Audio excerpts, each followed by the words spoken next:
Hi guys, നമ്മൾ അവിടെ നിന്ന് വീഡിയോ എടുത്തപ്പോഴത്തേക്കും അവരത് എടുക്കാൻ പറ്റില്ല എന്ന് അവർ സെക്യൂരിറ്റി പറഞ്ഞ്, പിന്നെ നമ്മൾ അകത്തേക്ക് കുറേ കെഞ്ചി പറഞ്ഞപ്പോൾ അവർ എടുത്തോളാൻ പറഞ്ഞു. അങ്ങനെയാണ് നമ്മൾ വീണ്ടും ഇത് കണ്ടിന്യൂ ചെയ്യുന്നത്.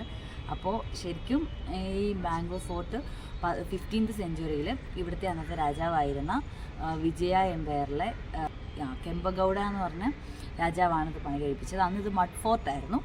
അതിനുശേഷം 17th സെഞ്ച്വറിയിൽ ഹൈദരലി എന്ന് പറഞ്ഞിട്ടുള്ള കിങ്, അദ്ദേഹം 17th സെഞ്ച്വറിയിൽ ഇത് റീപ്ലേസ് ചെയ്തു, സ്റ്റോൺ വെച്ച് ഇത് റീപ്ലേസ് ചെയ്തു, പിന്നെ നല്ല സ്ട്രോങ് ആക്കി.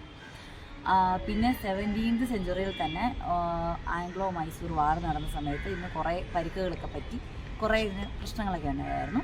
അതിനുശേഷം 18th സെഞ്ച്വറിയിൽ ഈ ഹൈദരലിയുടെ മകനായ ടിപ്പു സുൽത്താൻ കയറി കഴിഞ്ഞാൽ അദ്ദേഹമാണത് ഇപ്പോൾ നമ്മൾ ഈ കാണുന്ന രീതിയിലേക്ക് ഇതിനാക്കി മാറ്റിയത്. ഇത് ഇവരുടെ ഇവിടെ ഒരു ഹിസ്റ്റോറിക്കൽ മെമ്മറി ആയിട്ട് കീപ്പ് ചെയ്യുന്ന ഒരു പ്ലേസാണ്. ഓക്കെ, അപ്പോൾ ഗൈസ് നമുക്ക് ഇവിടെയൊക്കെ എന്നാൽ നടന്നത് ജസ്റ്റ് എങ്ങനെയാണെന്നൊക്കെ ഉള്ളത് നമുക്ക് മൊത്തം കാണാം. കേൾക്കാം, തലയിടിക്കരുത്, അങ്ങോട്ട് നടക്കാം.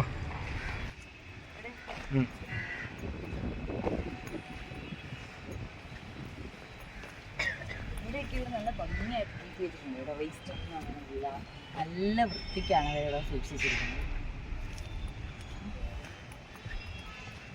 അത് കേരളമാണ് തോന്നുന്നു അല്ലേ? ഇത് കയറാൻ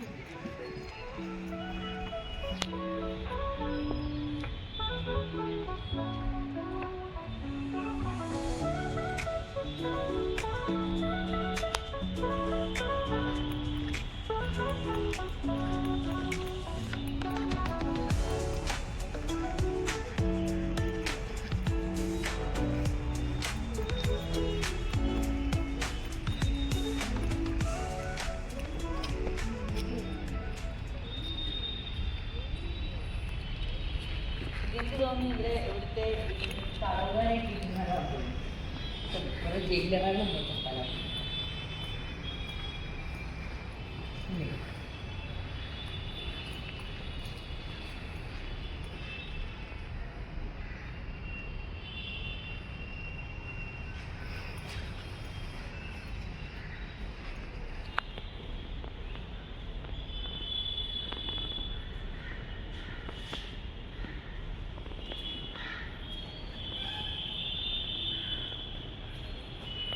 വാതിലിൻ്റെ ഹൈറ്റ് നോക്കിയേ, അത് ഇവിടെ വലിയ വാതിലല്ലേ?